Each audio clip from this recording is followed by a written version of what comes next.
नमस्कार दोस्तों, आज की क्लास में फिर से आपका एक बार स्वागत है। और आज का हमारा टॉपिक है दोस्तों यूनिफॉर्म सिविल कोड। आज की क्लास दोस्तों बहुत ही ज्यादा इंपॉर्टेंट है। ये टॉपिक न्यूज में काफी चल रहा है आजकल। आज दोस्तों हम शाहबानो केस को भी डिस्कस करेंगे, तो आज की क्लास को आप बहुत ही ज्यादा ध्यान से सुनिएगा, आपको मजा भी आएगा। दोस्तों जो हमारे संविधान में आर्टिकल 44 है, ये कहता है कि state shall endeavour to secure uniform civil code. इसका मतलब क्या हुआ? स्टेट जो है हमारी पार्लियामेंट, हमारी गवर्नमेंट वो प्रयास करेगी कि हमारे देश में यूनिफॉर्म सिविल कोड लाया जाए। यूनिफॉर्म सिविल कोड का मतलब दोस्तों क्या हुआ कि सबके लिए एक समान कानून रहे, मतलब चाहे हिंदू हो चाहे मुस्लिम हो, धर्म से उसका कोई लेना देना ना हो, सबके लिए एक समान कानून। एंड ये आर्टिकल 44 जो दोस्तों है ये डीपीएसपी है, मतलब directive principle of state policy. ये सिर्फ हमारे स्टेट को एक डायरेक्शन देता है कि आप जो भी कानून बनाएं, आप इन प्रोविजंस को एक तरह से फॉलो करना जब भी आप कानून बनाएं। ये स्टेट को डायरेक्शन देता है एंड स्टेट इसी डायरेक्शन के हिसाब से हमारे लिए कानून बनाती है दोस्तों। अब दोस्तों हम डिस्कस करते हैं कि जो लॉ होता है, हमारा जो कानून होता है, ये दो तरह के होते हैं। पहला क्रिमिनल एंड दूसरा सिविल लॉ। तो दोस्तों क्रिमिनल में अगर मैं आपको एग्जांपल देके समझाऊं तो क्रिमिनल लॉ हम अगर डील करें तो जैसे मर्डर के केस हो गए, मर्डर हो गया, रेप चार्जेस हो गए, किसी ने कहीं चोरी वगैरह कर ली, तो सब क्राइम्स हैं, क्रिमिनल के अंदर आता है दोस्तों। और सिविल में क्या होता है कि सपोज दो भाइयों के बीच में प्रॉपर्टी के लिए डिस्प्यूट चल रहा है, तो ये सिविल केसेस हो गए दोस्तों। अब जो क्रिमिनल होता है दोस्तों, सपोज किसी ने मर्डर किया तो सबके लिए एक तरह से सेम ही लॉ है, चाहे हिंदू हो, मुस्लिम हो, सिख हो, क्रिश्चियन हो, कोई मतलब नहीं उससे, सबको सेम एक तरह से इसी सेम लेवल पे ट्रीट किया जाएगा। जो भी सजा मर्डर की होगी वही हिंदू को सुनाई जाएगी, वही मुस्लिम को सुनाई जाएगी, वही क्रिश्चियन को एंड सिख को सुनाई जाएगी। इसमें धर्म का कोई लेना देना नहीं है। क्रिमिनल लॉ यूनिवर्सली अप्लाई किया जाता है दोस्तों, मतलब सबके लिए सेम कानून होता है। अब जो हमारा सिविल होता है दोस्तों, ये 99% तो सेम होता है, बट आप कह सकते हैं 1% ये अलग होता है on the basis of religion, जिसे दोस्तों पर्सनल लॉस कहा जाता है। पर्सनल मतलब हर एक धर्म का अपना एक पर्सनल कानून। जैसे कि एग्जाम्पल मैंने लिखे हैं हिंदू मैरिज एक्ट, मुस्लिम मैरिज एक्ट। दोस्तों जो पर्सनल होते हैं, अगर मैं इसके और एग्जांपल दूं, मुस्लिम मैरिज एक्ट हो गया। एडॉप्शन के लिए भी अलग अलग कानून है, मुस्लिम का अलग, हिंदू का अलग। देन दोस्तों इनहेरिटेंस आपने सुना होगा, जैसे प्रॉपर्टीज ट्रांसफर की जाती है एक जनरेशन से दूसरे जनरेशन में, हिंदू सक्सेशन एक्ट, तो ये सक्सेशन एक्ट, तो ये सब दोस्तों पर्सनल लॉज हैं हमारे, मतलब कुछ 1% लॉज ऐसे हैं जो on the basis of religion सबके अलग अलग होते हैं। तो दोस्तों अगर हम डिस्कस करें इसको अब कि हिंदू मैरिज एक्ट क्या कहता है, अगर किसी को डाइवोर्स भी चाहिए होता है दोस्तों तो उसके लिए भी पर्सनल लॉ अलग है, वही हिंदू मैरिज एक्ट में आ जाता है। मुस्लिम मैरिज एक्ट में उनका डाइवोर्स का केस आ जाता है। तो अगर किसी को तलाक लेना होता है हिंदू के अंदर, सपोज हस्बैंड एंड वाइफ में तलाक होता है, तो क्या होता है दोस्तों कि जो कोर्ट्स होते हैं वो ऑर्डर करते हैं मेंटेनेंस के लिए कि आप अपनी वाइफ को एक तरह से फाइनेंशियली मेंटेनेंस दीजिए, उनको कंपनसेशन दीजिए, ताकि वो भी अपनी लाइफ को एंजॉय कर सकें, अपना जीवन सही से चला सकें। तो दोस्तों इसका मतलब क्या हुआ कि जो हिंदू है, हमारा हिंदू मैरिज एक्ट, ये कहता है कि आफ्टर डाइवोर्स, मतलब तलाक होने के बाद भी आपको अपनी पत्नी को पैसे देने होंगे। या तो इसमें दो केसेस होते हैं दोस्तों, या तो एक ही बारी में बहुत सारे पैसे दे देते हैं, जब डाइवोर्स हो रहा होता है तो एक साथ ज्यादा पैसे दे देते हैं, 5 लाख 10 लाख, या फिर मंथली एक तरह से आप कह सकते हैं ईएमआई टाइप बन जाता है कि हर महीने 3000 2000 इस टाइप का देना होगा। तो फाइनेंशियली कंपनसेशन देना होता है डाइवोर्स के बाद भी, मतलब आपकी वाइफ को आपको पैसे देने होंगे डाइवोर्स के बाद भी। एंड दोस्तों जो मुस्लिम लॉ है, मुस्लिम मैरिज एक्ट, ये कहता है कि मेंटेनेंस नहीं देना। अगर आप मेंटेनेंस देंगे तो वो अन इस्लामिक हो जाएगा। मेंटेनेंस का मतलब दोस्तों यही है कि तलाक के बाद भी एक तरह से उनका फाइनेंशियली ध्यान रखना। तो दोस्तों जो मुस्लिम मैरिज एक्ट है ये रोकता है मेंटेनेंस देने को, हिंदू मैरिज एक्ट है ये बोलता है कि आपको देना पड़ेगा, मतलब कंपलसरी है, आपको एक तरह से फाइनेंशियली कंपनसेट करना पड़ेगा। मुस्लिम मैरिज एक्ट ही कहता है अन इस्लामिक हो जाएगा। ये स्पेशली दोस्तों रोकता है कि आपको डाइवोर्स के बाद 1 रुपए भी नहीं देने।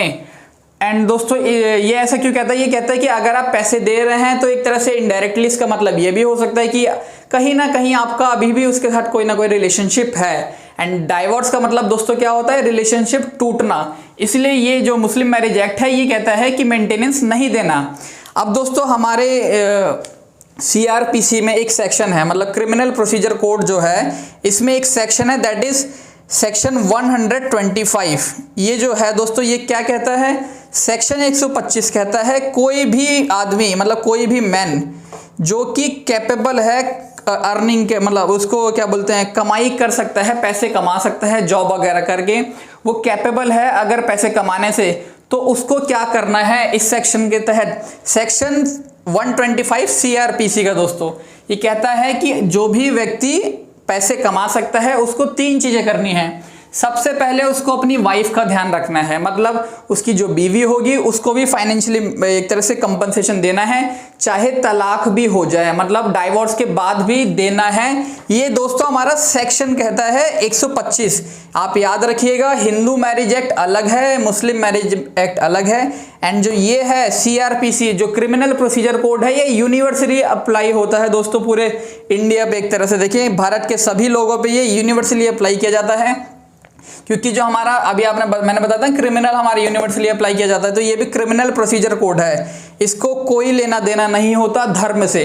तो दोस्तों ये कहता है कि जो व्यक्ति पैसे कमा सकता है वो किसका ध्यान रखे, अपनी बीबी का ध्यान रखे, अपने माइनर बच्चों का ध्यान रखे, मतलब जो अभी 18 साल से छोटे हैं, एंड जो उनके पेरेंट्स हैं, मतलब जिनकी एक तरह से उम्र होती जा रही है दिन प्रतिदिन, उनका ध्यान रखे। अब दोस्तों यहाँ पे इंपॉर्टेंट वर्ड है मैन, यहाँ पे हस्बैंड नहीं लिखा दोस्तों। अगर मतलब ये गारंटी, मतलब वो कोई ऐसी गारंटी नहीं है कि सिर्फ बीबी का ही ध्यान रखना है, आपको यहाँ पे लिखा है मैन। मैन का मतलब हुआ आदमी। अब उस आदमी के दोस्तों अगर मान लो बीबी नहीं हुई, बच्चे नहीं हुए, तो क्या हुआ, उनके पेरेंट्स तो हैं, तो उनको पेरेंट्स का ध्यान रखना ही रखना है, उनको पैसे देने ही देने हैं, उनको मेंटेन, उनको फाइनेंशियली एक तरह से मेंटेनेंस देना है।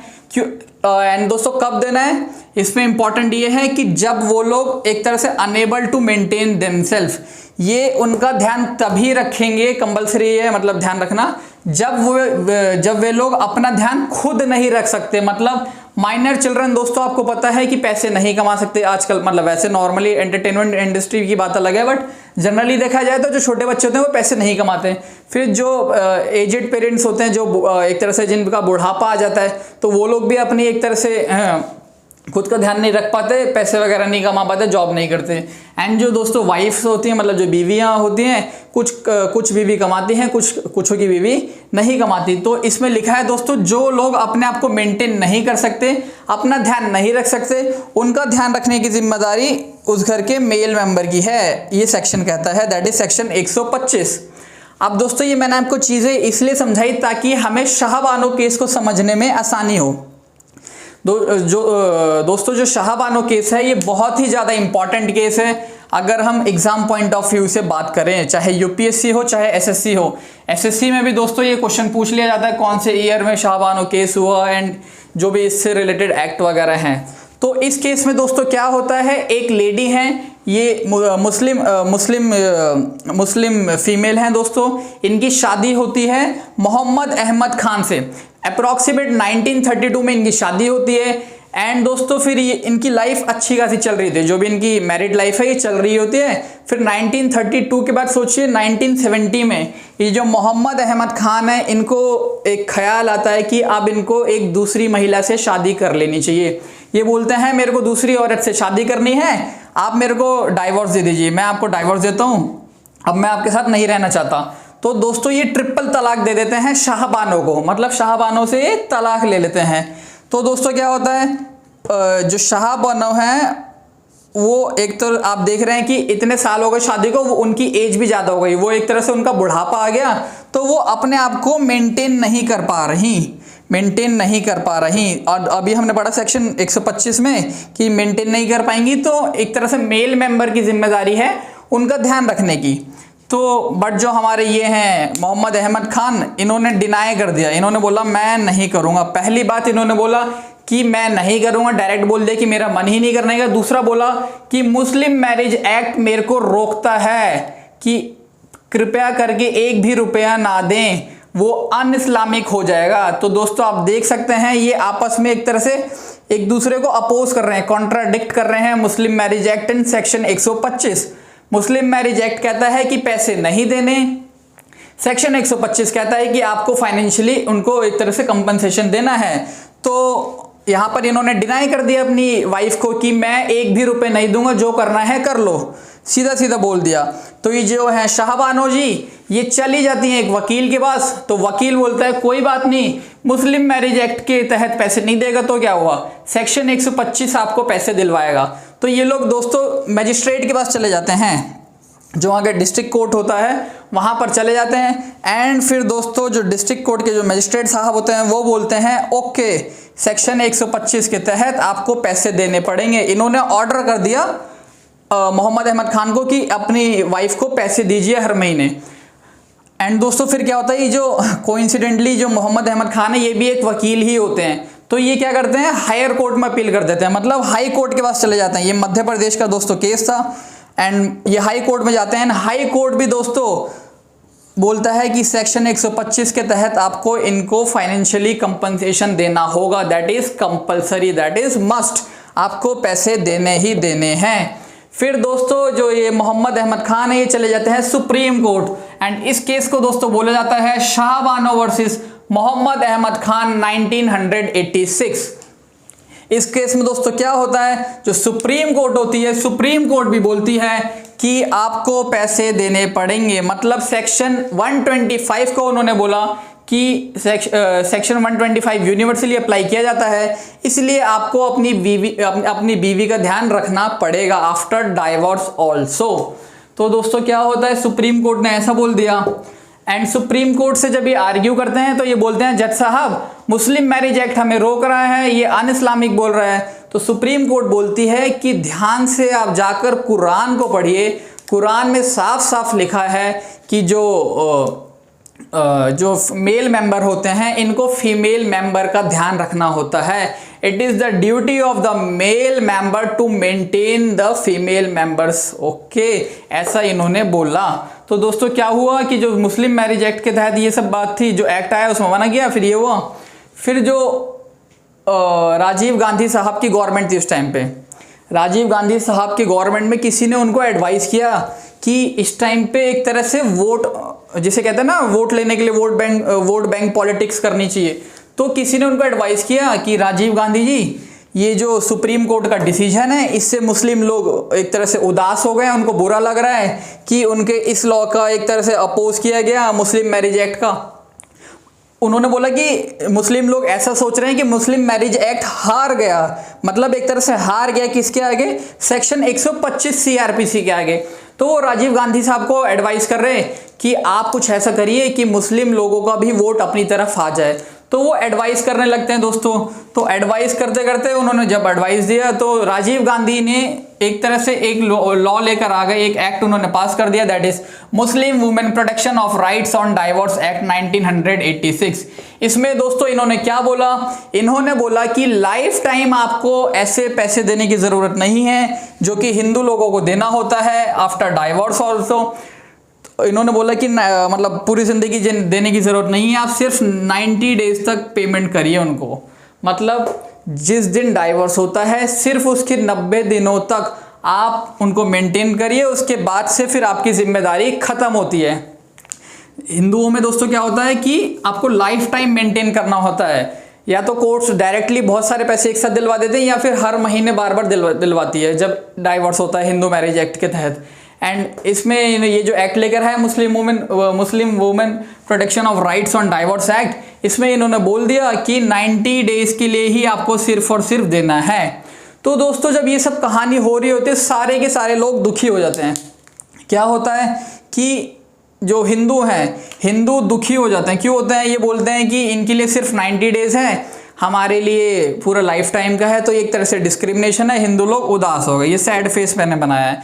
फिर सुप्रीम कोर्ट दोस्तों दुखी हो जाती है क्योंकि ये जो लेकर आए थे सुप्रीम कोर्ट ने, तो दोस्तों जो जजमेंट दिया उसमें तो बोला सीआरपीसी के तहत, मतलब सेक्शन 125 के तहत आपको एक तरह से पेमेंट देनी है आफ्टर डाइवोर्स। तो ये जो लेकर आए दोस्तों, जो लॉ लेकर आए थे राजीव गांधी जी, इन्होंने ये लॉ जब लेकर आए तो सबसे पहली लाइन ही यही लिखी, to bypass the supreme court judgment. यानी इन्होंने बोला कि सुप्रीम कोर्ट के जजमेंट को बाईपास करने के लिए हम एक कानून ला रहे हैं। सुप्रीम कोर्ट ने तो बोल दिया था कि लाइफ टाइम पेमेंट करनी है, बट दोस्तों इन्होंने बोला सिर्फ 90 दिन तक। इसलिए सुप्रीम कोर्ट भी एक तरह से उदास हो गई कि बिना बात पे ये हमारे काम में उंगली कर रहे हैं कि जबरदस्ती जो सुप्रीम कोर्ट का फैसला है उसको बाईपास करके एक पार्लियामेंट्री लॉ लाए और हमारे डिसीजन को एक तरह से खराब कर दिया। तो फिर दोस्तों क्या होता है, सुप्रीम कोर्ट भी दुखी हो गया। अब मुस्लिम लोग इन्होंने ये लॉ लेकर आए, ये खुश करने के लिए लाए थे मुस्लिम्स को कि मुस्लिम मैरिज एक्ट को वो लोग सोच रहे थे उस टाइम पे कि हार गए, सेक्शन 125 का आ गया, इसलिए हम ऐसा लॉ लाते हैं ताकि मुस्लिम लोग खुश हो जाएं एंड हमें मुस्लिम के वोट भी मिल जाएं। बट दोस्तों मुस्लिम लोग भी उदास होते हैं और ये रीज़न इनका ये होता है, ये कहते हैं कि राजीव गांधी कौन है हमें बताने के लिए कि हम 90 डेज तक पैसे देंगे। इन्होंने बोला राजीव गांधी कौन होते हैं कि 90 डेज के लिए हम पैसे देंगे, ये हमारी मर्जी होनी चाहिए कि हम देंगे या नहीं देंगे। तो इसलिए दोस्तों मुस्लिम भी नाराज़ हो गए। तो उस टाइम पे दोस्तों 1986 की बात है। 1986 में एक तरह से बहुत ही कम्युनल माहौल बन गया था। दंगा फसाद होने का भी दोस्तों बहुत ही ज़्यादा डर था उस टाइम। बहुत ही सेंसिटिव सिचुएशन बन गई थी उस टाइम पे कि हिंदू में नाराज़, मुस्लिम, एक तरह से आपस में लड़ाई हो सकती थी दोस्तों। ये बहुत ही सेंसिटिव इशू होता है दोस्तों। हमारा जो धर्म होता है, रिलीजन होता है, लोग इससे बिल्कुल इमोशनली कनेक्ट होते हैं, कनेक्ट रहते हैं। तो इसलिए ये बहुत ही ज़्यादा सेंसिटिव केस हो गया था उस टाइम पे 1986 में, ये सब करने के बाद जो भी कानून लेकर आए थे। इसलिए दोस्तों कंक्लूजन हमारा यही निकलता है कि हमारे देश में ऐसा कानून होना चाहिए जो धर्म से एक तरह से उसका कोई लेना देना ना हो, यूनिवर्सली अप्लाई होना चाहिए, that is uniform civil code. इसलिए दोस्तों हमारी कंट्री की डिमांड है ये आज भी कि हमारे देश में यूनिफॉर्म सिविल कोड होना चाहिए। बट जो हमारी पॉलिटिकल पार्टीज होती हैं, जो हमारी सरकार होती है, ये जानबूझ के इस लॉ को नहीं ला रहे हैं। एक तरह से वोट बैंक पॉलिटिक्स बना रखा है दोस्तों इसको, कि मतलब वोट लेने के लिए हर साल आप देखेंगे तो इलेक्शंस में बार बार वादा यही करते हैं कि यूनिफॉर्म सिविल कोड लेकर आएंगे, बट वो जानबूझ के नहीं लाते हैं क्योंकि एक तरह से उनको वोट चाहिए होते हैं, तो कोई ना कोई टॉपिक तो उनको चाहिए ही होता है। एंड दोस्तों जो मतलब एट द टाइम ऑफ, जब हम आज़ादी मिली थी, at the time of independence, उस टाइम पे हमारे देश में ये क्यों नहीं लागू किया गया? क्योंकि उस टाइम पे जो हमारा पार्टीशन हुआ था वो ऑलरेडी रिलीजन बेसिस पे किया गया था, मतलब धर्म के आधार पर हमारे देश को बांटा गया था पाकिस्तान एंड भारत में। इसलिए दोस्तों उस टाइम ऐसा माहौल नहीं था कि हम ये कानून ला सके, मतलब इन दोनों को इसीलिए अलग रहने दिया कि लोग उस टाइम पे खुश रहें कि हिंदू लोग अपना अलग से कानून बना लें, मुस्लिम लोग अलग बना लें। बट दोस्तों संविधान जो बना रहे थे हमारे फाउंडिंग फादर्स, उन्होंने आर्टिकल 44 में साफ साफ लिखा है कि जब एक तरह से समय आए, स्टेट को जब लगे कि सिचुएशन अंडर कंट्रोल है, तो उनको यूनिफॉर्म सिविल कोड एक तरह से इस टाइप का कानून बना देना चाहिए। तो दोस्तों आज भी हमारी डिमांड यही है। हमारे देश में जितने भी आजकल अभी न्यूज़ चल रही है, लीगल एक्सपर्ट्स जो भी हैं वो यही बोल रहे हैं कि हमारे देश में यूनिफॉर्म सिविल कोड होना चाहिए, वरना जैसे हिंदू एंड मुस्लिम के बीच में जो बहुत ही इमोशनल एक तरह से आप कह सकते हैं ना कि सेंसिटिव इशू है, तो इस बात पे दोस्तों जैसे 1986 में दंगा फसाद होने का बहुत ही एक तरह से सिचुएशन आन पड़ी थी, ऐसी सिचुएशन दोबारा हमारे देश में ना आए, सबके लिए एक ही कानून रहे, सबके लिए एक समान कानून रहे, इसलिए हमारे देश में यूनिफॉर्म सिविल कोड होना चाहिए दोस्तों। उम्मीद करता हूँ आज की क्लास आपको पसंद आई होगी, एंड अगर पसंद आई हो तो प्लीज़ इसको ज़्यादा से ज़्यादा शेयर करिए। बहुत बहुत धन्यवाद।